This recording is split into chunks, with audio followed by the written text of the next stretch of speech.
네, 오늘은 부르심의 은혜라는 제목으로 여러분과 함께 하나님의 말씀을 나눠보겠습니다. 하나님은 인간을 부르시는 하나님이십니다. 갈대아 고비에 있던 아브라함을 부르시고 미디안 광야에서 자기 이브로의 양을 치던 모세를 부르십니다. 또 포도즙 틀에서 타작을 하는 기드온을 부르시고 또 하나님의 언약궤 옆에 잠을 자던 사무엘을 부르십니다. 이렇게 하나님은 인간을 부르시는 하나님이십니다. 왜 하나님께서 인간을 부르시는가? 하나님께서 당신의 일을 맡기시기 위해서 하나님이 인간을 부르십니다. 모세의 경우를 보면 하나님의 뜻이 분명히 드러납니다. 이스라엘 백성들을 그 애굽에서 인도해내라고 그 사명을 맡기기 위해서 하나님께서 모세를 부르시지 않습니까? 또 예수님은 12제자를 부르셔서 하나님 나라의 복음을 맡기십니다. 그래서 하나님의 부르시면은 반드시 하나님의 뜻과 섭리가 있습니다. 하나님이 저와 여러분도 부르셨죠. 네, 여러분 그거 믿으시죠? 네. 불렀기 때문에 여기 와 있지, 불렀지 않았으면 여기 와 있을 수가 없습니다. 그 부르시면은 저와 여러분을 향한 하나님의 뜻과 계획이 있습니다. 개개인마다 하나님의 뜻이 다 있고 또 개개인마다 하나님의 계획이 따로 있습니다. 그 부르심이 뭘까를 생각하고 그 부르심을 찾는 것이 중요합니다. 여러분 지금까지 교회 다니시면서 아마 하나님의 뜻이 뭘까? 이걸 아마 많이 하나님의 뜻이라는 단어를 많이 들어보셨을 겁니다. 구체적으로 말하면 하나님이 나를 향한 뜻, 나를 향한 계획이 있다는 것입니다. 막연히 그냥 하나님의 뜻이 있는 것이 아니라 나를 부르신 뜻, 나를 선택하신 이유가 있다는 것이죠. 나를 통해서 하나님이 하실 일이 있기 때문에 하나님이 우리를 부르신 것입니다. 이거를 우리가 소명이다 이렇게 말을 합니다. 그 소명을 바로 알아야지만 하나님의 뜻을 우리가 이룰 수가 있습니다. 사실 우리 신앙의 목표가 바로 여기에 있습니다. 하나님의 뜻을 이루는 것. 우리가 이 세상을 살아가면서 하나님의 뜻을 다 이루고 죽는 것. 그게 우리 신앙생활의 목표입니다. 예수님께서 겟세마네 동산에서 땀방울이 핏방울이 되도록 기도하시면서 뭐라고 기도하셨습니까? 만일 아버지의 뜻이거든 이 잔을 내게서 옮기시옵소서. 그러나 내 원대로 마시옵고 아버지의 원대로 되기를 원하나이다. 그렇게 기도를 하십니다. 예수님을 향한 하나님의 뜻이 있었던 겁니다. 예수님은 마지막까지 그 하나님의 뜻을 묻고 있는 것입니다. 그 뜻이 뭐였습니까? 십자가에 달려 죽는 것이었죠. 그러니까 예수님은 하나님의 뜻을 이루기 위해 이 땅에 오셨고 끝까지 그 뜻을 이루기 위해 노력하셨고 마지막에 드디어 그 뜻을 이루시고 돌아가신 것입니다. 우리 신앙의 목표가 바로 여기 있습니다. 그럼 우리도 예수님처럼 다 죽어야 되는 것이냐? 그건 아닙니다. 우리는 이미 예수님과 함께 죽었습니다. 죽어야 되는 게 아니라 이미 죽었다. 여러분 이게 중요합니다. 죽어야 된다. 그러면은 이게 율법이 됩니다. 내가 뭘 해야 된다. 그래야 내가 구원을 받는다. 그렇게 되면 그게 다 율법으로 들립니다. 여러분 그거 아닙니다. 성경은 우리가 뭘 해야 구원을 받는다. 그걸 이야기하지 않고 있습니다. 성경은 구원받은 사람의 삶은 어떤가? 그것을 이야기하고 있습니다. 구원받는 방법은 딱 하나입니다. 오직 예수 그리스도. 그 예수 그리스도를 믿으면 우리는 구원받습니다. 한때 우리 한국 교회에서 방언을 받아야 된다. 방언을 받지 않으면 천국에 못 간다. 이런 소문이 돌았습니다. 그래서 너도 나도 방언을 받겠다고 열심히 방언 은사 그거를 사모하는 그런 때가 있었습니다. 방언을 받으면 천국에 갈까? 여러분 그거 아닙니다. 방언을 받지 않아도 예수를 믿기만 하면 천국에 갑니다. 요즘에 하나님의 교회 굉장히 많이 부흥했잖아요. 그 하나님의 교회가 어떻게 전도를 하는가 하면은 6월절을 아십니까? 이렇게 물어봅니다. 6월절을 아십니까? 6월절을 지켜야지만 구원받는다라는 거죠. 또 안식교는 안식일을 지켜야 된다. 그래서 안식일을 지키지 않는 우리 주일에 예배드리는 일요일 교인들은 다 구원받지 못한다 이렇게 말합니다. 여러분 그거 아닙니다. 6월절 안식일 우리가 유대인도 아닌데 왜 지킵니까? 지킬 필요가 없습니다. 여러분 예수 믿으면 그냥 구원받습니다. 성경 66권은 다 예수에 대한 이야기입니다. 자, 그런데 문제는 뭔가? 그 예수 믿는다는 게 뭐냐? 예수 믿는다는 게 뭐냐? 그게 중요합니다. 예수님께서 이렇게 말씀하셨습니다. 나더러 주여 주여 하는 자마다 다 천국에 갈 것이 아니요 다만 하늘에 계신 내 아버지의 뜻대로 행하는 자라야 들어가리라. 분명히 예수님께서 이렇게 말씀하셨습니다. 여러분 이 말씀이 얼마나 중요한 말씀입니까? 성경 전체에서 가장 중요한 말씀이 이 말씀이 아닐까 싶습니다. 이게 예수를 믿는다는 게 뭔가? 왜 우리가 예수를 믿어야 구원을 받는가? 거기에 대한 해답을 정확하게 주고 있습니다. 여러분 이 말이 천국 가려면 하나님의 뜻대로 행해야 된다 이 말이잖아요. 그런데 이게 결코 율법이 아닙니다. 뭘 내가 행해야지만 천국에 가겠구나 이런 뜻이 아니라는 겁니다. 왜 그런가? 하나님의 뜻이 뭔지를 우리가 알아야 행할 거 아니겠습니까? 하나님의 뜻이 뭔지를 알아야지 우리가 행하잖아요. 그 뜻을 모르면 행할 수가 없다 이 말입니다. 그렇기 때문에 이게 율법이 될 수가 없습니다. 여러분 잘 들으세요. 예를 들어서 천국 가려면은 예수를 믿어야 된다. 누구나 그렇게 말합니다. 그렇게 전도를 합니다. 그러면 그 전도를 듣고 그래 내가 예수 믿을게. 그리고 교회에 나와서 신앙생활을 시작합니다. 그런데 신앙생활을 계속하면서 하나님의 뜻이 뭔지는 모르는 겁니다. 그럼 어떻게 될까요? 신앙생활을 계속하면서 하나님의 뜻은 모르고 그냥 신앙생활을 하는 겁니다. 그럼 어떻게 될까요? 하나님의 뜻대로 행할 수가 없겠죠. 그러면 천국에 못 가는 겁니다. 겁이 나시죠, 여러분? 자, 그러면 예수를 믿으면 구원받는다는 것은 뭔가 그러면? 그 본질이 뭔가? 예수를 믿으면 하나님의 뜻을 알 수 있다는 것입니다. 여러분 이거 아멘입니까? 예수를 믿으면 하나님의 뜻을 알 수 있다는 거예요. 반대로 예수를 믿지 않으면 하나님의 뜻을 알 수가 없다는 거죠. 여러분 이게 중요합니다. 많은 사람이 예수를 믿는다고 하는데 하나님의 뜻이 뭔지는 모릅니다. 거기에 관심도 없습니다. 그러니까 나중에 어떻게 됩니까? 예수님께서 나더러 주여 주여 하는 자마다 다 천국에 갈 것이 아니라 아버지의 뜻대로 행하는 자라야 들어간다. 이 불법을 행하는 자들아 내게서 물러가라. 이들을 묶어서 저 어두운 데 쫓아내라. 슬피 울며 이를 갈리라. 이런 말씀을 들을 수가 있다는 것입니다. 그래서 빌립보서 3장에서 사도 바울은 내가 여러 번 너희에게 말하였거니와 이제도 눈물을 흘리며 말하노니 여러 사람들이 그리스도의 십자가의 원수로 행하느니라. 그들의 마침은 멸망이니라. 이렇게 말했습니다. 그러니까 예수를 왜 믿느냐? 하나님의 뜻대로 행하기 위해서 믿는 겁니다. 그러면 우리가 어떻게 하면 하나님의 뜻대로 행할 수 있을까요?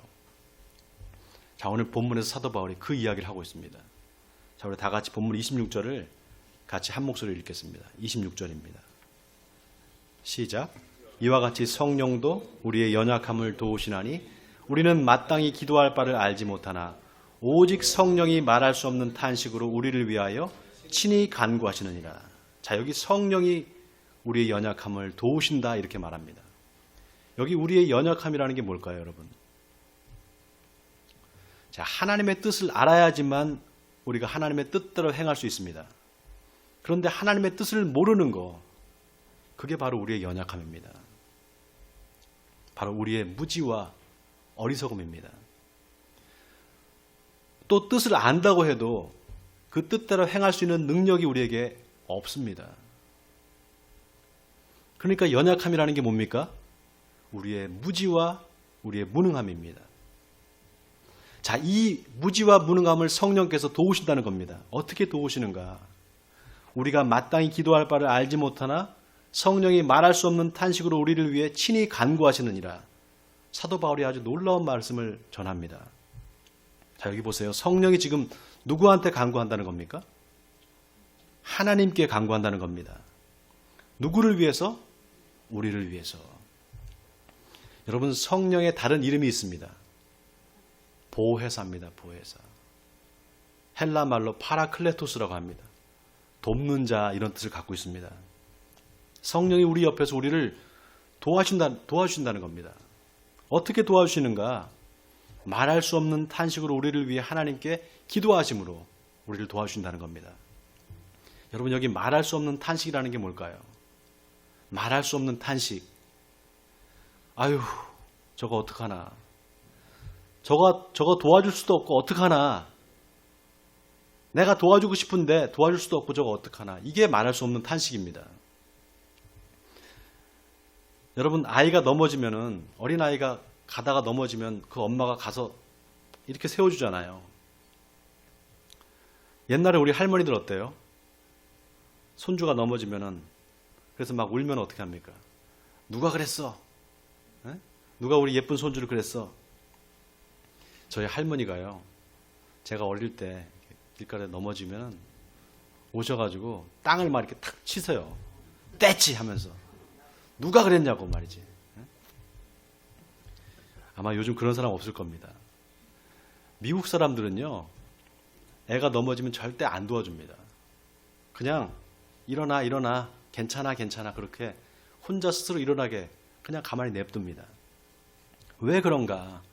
어차피 자기가 일어나지 않으면 안 되거든요. 만약에 엄마가 없을 때 넘어졌다고 생각해 보세요. 엄마가 도와줄 수 없을 때 스스로 일어나지 않으면 안 되기 때문에 그냥 내버려 두는 겁니다. 그때 그 엄마의 마음은 어때요? 일어나야 돼. 혼자 일어나야 돼. 이런 마음을 갖고 있는 겁니다. 성령이 그렇게 말할 수 없는 탄식으로, 아유, 저거 어떡하나? 도와줄 수도 없고, 이렇게 탄식한다는 겁니다. 여러분, 하나님이 우리를 도와주시는 방법이 적극적인 개입이 아닙니다. 오히려 그 반대일 경우가 많습니다.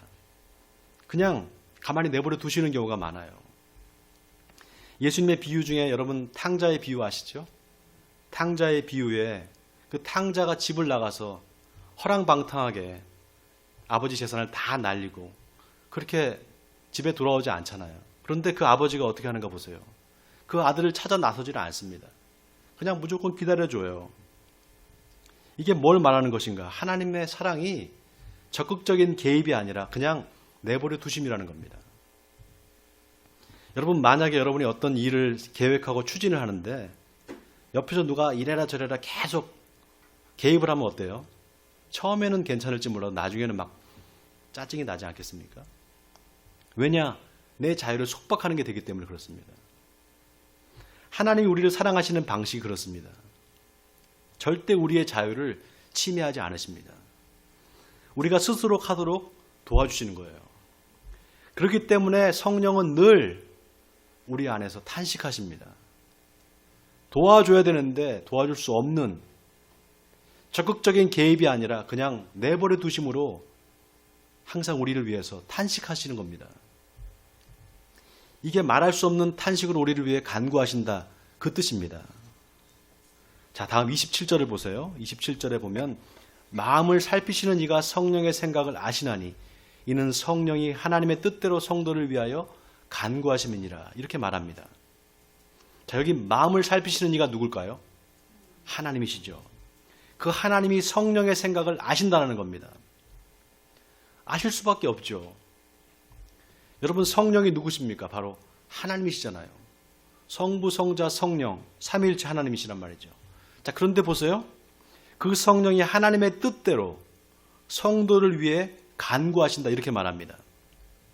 자, 여기 중요한 게 내 뜻이 아니라 누구의 뜻입니까? 하나님의 뜻대로. 여러분, 이게 중요합니다. 여러분, 기도는 내 뜻을 하나님께 전달하는 게 그게 기도가 아닙니다. 내 원하는 소원, 내 뜻이 이렇습니다, 하나님. 그러니까 이걸 들어주세요 하는 게 기도가 아니에요. 기도는 그 반대입니다. 하나님, 하나님의 뜻이 무엇입니까? 저한테 알려주세요. 그걸 구하는 것이 기도입니다. 사무엘이 언약궤 옆에서 잠을 잡니다. 근데 하나님께서 사무엘아 사무엘아 부르시는 겁니다. 그러니까 사무엘이 벌떡 일어나서 엘리 제사장이 자기를 부른 줄 알고 엘리 제사장한테 갑니다. 그래서 부르셨습니까? 이렇게 물어보잖아요. 그때 엘리 제사장이 뭐라고 합니까? 안 불렀다. 그렇게 3번을 반복합니다. 그러니까 나중에 엘리 제사장이 사무엘이 왔을 때 하나님께서 너를 부르신다. 사무엘아 사무엘아 이렇게 부르시면 이렇게 대답을 해라. 주여 말씀하옵소서 종이 듣겠나이다. 이렇게 대답을 하라고 가르쳐 줍니다. 여러분 이게 뭡니까? 기도가 뭐냐? 하나님의 음성을 듣는 것이 기도다라는 것입니다. 하나님의 뜻을 알기 위해 하나님께 귀를 기울이는 것, 바로 그게 기도입니다. 나를 향한 하나님의 뜻이 뭔가를 알기 위해서 하나님의 음성에 귀를 기울이는 것입니다. 그래서 우리가 기도할 때 반드시 성령의 그 간구하심에 성령의 음성에 귀를 기울여야 됩니다. 성령의 도우심을 받아야지만 우리가 하나님께 기도할 수 있습니다. 하나님이 성령의 생각을 아신다 이렇게 오늘 사도 바울이 말하고 있습니다. 반대로 성령도 하나님의 뜻을 분명하게 아십니다. 그렇기 때문에 성령의 인도함을 받아서 기도해야 하는 것입니다. 그런 의미에서 27절에 성령이 하나님의 뜻대로 성도를 위하여 간구하신다 이 말이 아주 의미심장한 말입니다. 여러분 잘 보세요. 하나님의 뜻대로라면 하나님을 위한 거지 나를 위한 게 아니잖아요. 그거는 전적으로 하나님을 위한 거지 나를 위한 게 아니란 말이죠. 그런데 여기 또 성도를 위해서 간구하신다 이렇게 말했습니다. 이게 말이 앞뒤가 안 맞는 것처럼 느껴집니다.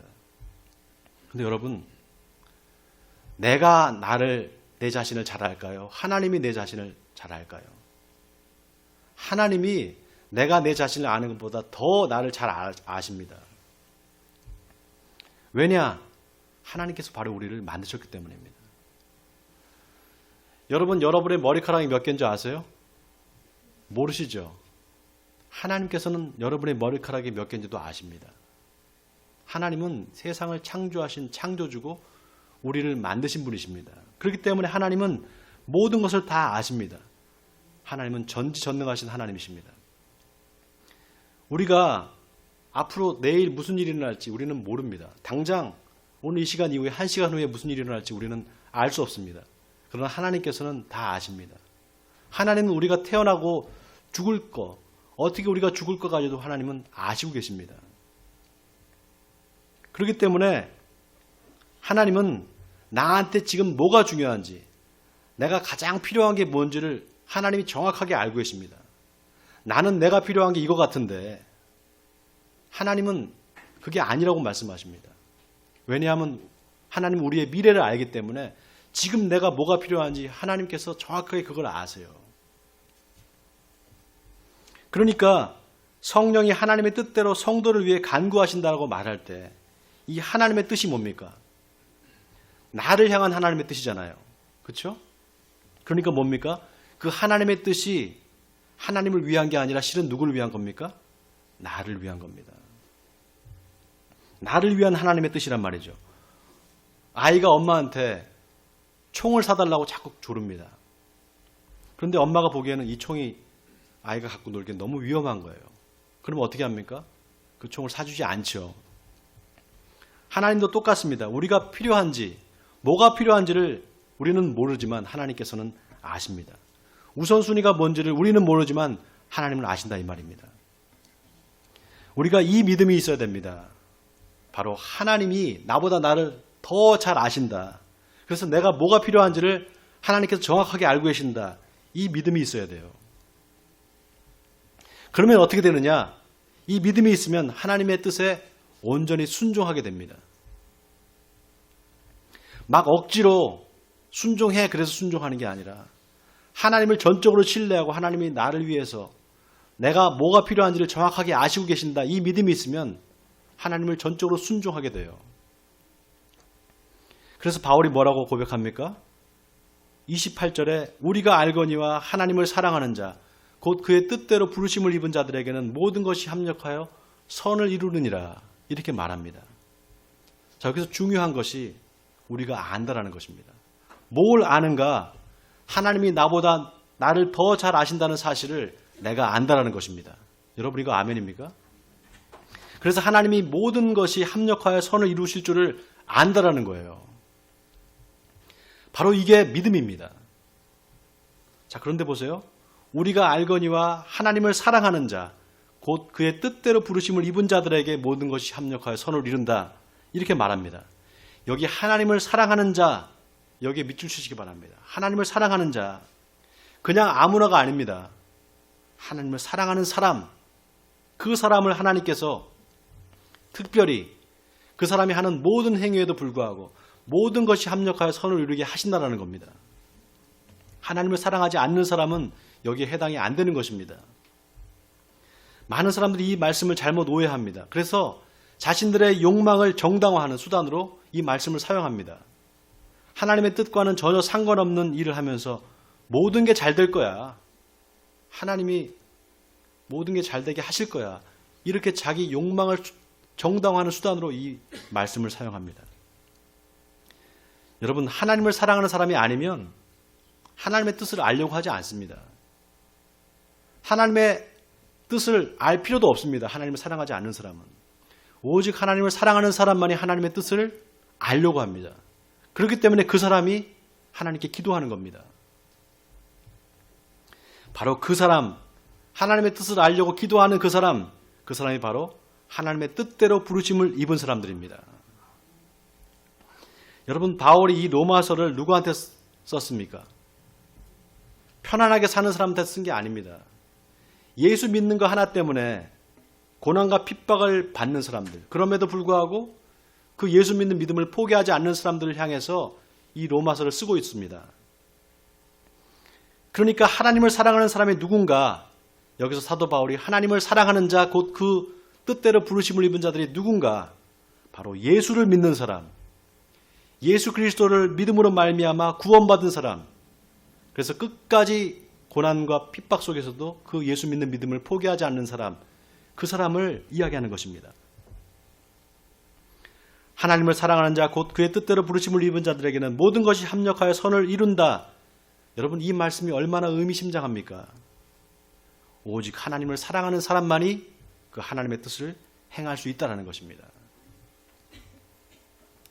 자, 이제 마지막 29절과 30절을 우리 같이 한 목소리로 읽겠습니다.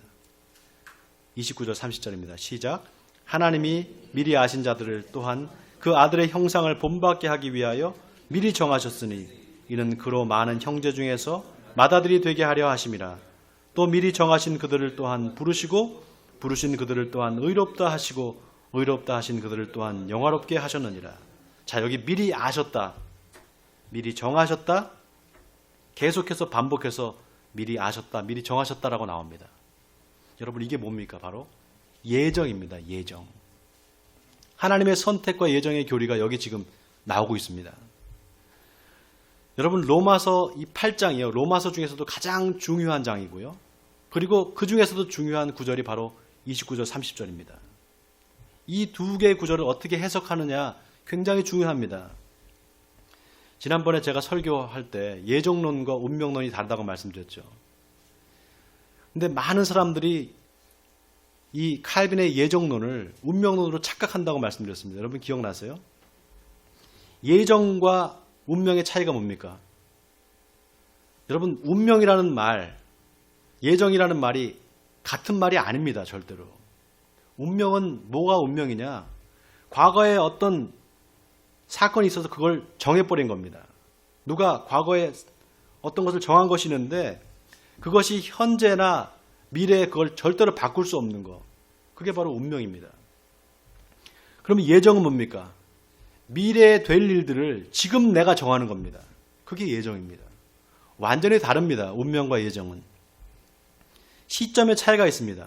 자, 그러니까 보세요. 하나님이 미리 아신 자들을 또한 그 아들의 형상을 본받게 하기 위해 미리 정하셨다. 여기 이 예정의 주체가 누굽니까?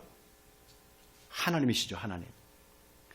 여러분, 하나님은 과거, 현재, 미래가 따로 없으세요. 하나님은 영원한 현재만 있습니다.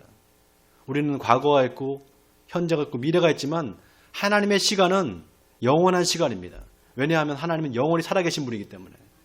그렇기 때문에 하나님한테는 과거, 현재, 미래가 따로 없고 오직 현재만 있어요. 그렇기 때문에 하나님의 그 예정이라는 말은 하나님 편에서 너무나 당연한 것입니다. 하나님은 항상 현재만 있기 때문에 우리에게 그 현재는 하나님께서 언제든지 정할 수 있고 또 폐할 수 있는 그 절대적인 주권이 하나님한테 있다는 것입니다. 하나님이 여러분 나보다 나 자신을 더 잘 안다 그랬잖아요. 그렇죠? 하나님이 나 자신을 너무나 잘 아세요. 우리의 연약함, 우리의 죄 많음, 우리의 부족함, 게으름 모든 걸 다 아십니다. 하나님은. 그럼에도 불구하고 하나님께서 우리를 선택하셨다는 거예요. 예수를 본받게 하기 위해서 저와 여러분을 선택하시고 부르셨다는 겁니다. 자, 이게 뭡니까? 바로 하나님의 은혜입니다. 그럼에도 불구하고 우리의 연약함에도 불구하고 우리를 부르셔서 하나님의 소명을 맡기시는 것, 이게 바로 부르심의 은혜입니다. 이게 바로 하나님의 영원한 선택과 부르심의 예정인 것입니다. 자, 그 다음에 뭐라고 얘기합니까? 부르신 그들을 또한 의롭게 하셨다라고 말합니다. 의롭게 하셨다. 이게 뭡니까? 칭의입니다. 우리가 착하고 선한 일을 해서 우리를 하나님이 특별히 이뻐서 우리를 부르신 게 아니라는 거예요. 우리의 어떤 의로운 행위 때문에 부르신 게 아니라 죄와 허물로 죽을 수밖에 없는 우리임에도 불구하고 하나님이 자기 아들 독생자 예수 그리스도를 이 땅에 보내주셔서 십자가에 못 박여 죽게 하심으로 우리의 모든 죄를 사하셨기 때문에 우리가 의롭게 된 것입니다. 여러분, 이거 아멘입니까? 그래서 로마서 5장 8절에서 사도 바울은 우리가 아직 죄인 되었을 때 그리스도께서 우리를 위하여 죽으심으로 하나님께서 우리에 대한 자기의 사랑을 확증하셨느니라, 이렇게 고백을 했습니다. 여러분, 구원은 전적으로 하나님께 달려 있습니다. 내가 할 수 있는 거 아무것도 없습니다. 오직 우리가 할 수 있는 거 딱 하나 있습니다. 예수 그리스도를 믿는 것입니다. 자, 그 다음에 뭐라고 말합니까? 그 의롭다 하신 그들을 또한 영화롭게 하셨느니라, 이렇게 말합니다. 여러분, 이 영화가 뭡니까? 영광스럽게 변화되는 것, 구원의 맨 마지막 완성의 단계가 바로 이 영화입니다. 그런데 놀랍게도 이 영화롭게 하셨느니라는 말의 표현을 자세히 살펴보면 과거형을 썼습니다. 과거형을 썼어요. 영화롭게 하셨느니라, glorified, 영어로 과거형을 썼습니다. 미래에 영화롭게 하실 거야, 그렇게 해야지 맞을 것 같은데 영화롭게 하셨다, 이미 과거에 끝난 사건처럼 이야기하고 있습니다. 왜 그런가? 하나님께서 그렇게 예정하셨기 때문입니다. 하나님께서 그렇게 예정하셨기 때문에 반드시 그렇게 될 거라는 겁니다. 자, 바로 여기에 오늘 하나님께서 우리에게 주시는 중요한 메시지가 있습니다. 그것은 바로 하나님의 예정은 우리의 연약함을 다 아시는 하나님께서 우리를 도우시기 위해서 성령을 우리에게 보내주셔서 그 성령으로 하여금 하나님의 뜻을 알게 하시고 그 뜻대로 행하도록 우리를 도우신다는 사실입니다. 사랑하는 성도 여러분, 여러분 하나님 사랑하십니까? 정말 사랑하십니까? 하나님을 사랑하는 사람은 하나님의 뜻을 알려고 노력합니다. 하나님의 뜻을 알려고 기도합니다. 기도를 통해서 하나님의 뜻을 찾고 구합니다. 왜냐하면 하나님을 사랑하기 때문입니다. 원하기는 하나님을 사랑하시는 여러분 되시기 바랍니다. 사랑하면 그 사람이 원하는 게 뭐든지 그걸 들어주고 싶어 합니다. 내 뜻이 있지만 내 뜻을 접고 상대편, 내가 사랑하는 사람, 그 사람의 뜻을 내가 이루어주고 싶어서 노력합니다. 마치 하나님의 뜻이거든 이 잔을 내게서 옮겨주시옵소서, 그러나 내 원대로 마시고 아버지의 원대로 되기를 원하나이다, 이렇게 말씀하셨던 예수님처럼, 예수님의 그 기도처럼 우리도 그렇게 기도하게 되는 것입니다. 사랑하는 성도 여러분, 하나님의 뜻이 무엇인지를 구하고 찾으시는 여러분 되시기 바랍니다. 성령이 말할 수 없는 탄식으로 우리를 위해 간구하시는 그 기도에 귀 기울이시는 여러분 되시기 바랍니다. 그래서 이 세상에 사는 동안 주님의 뜻을 이루어드리는 여러분 되시기를 주님의 이름으로 간절히 축원드립니다.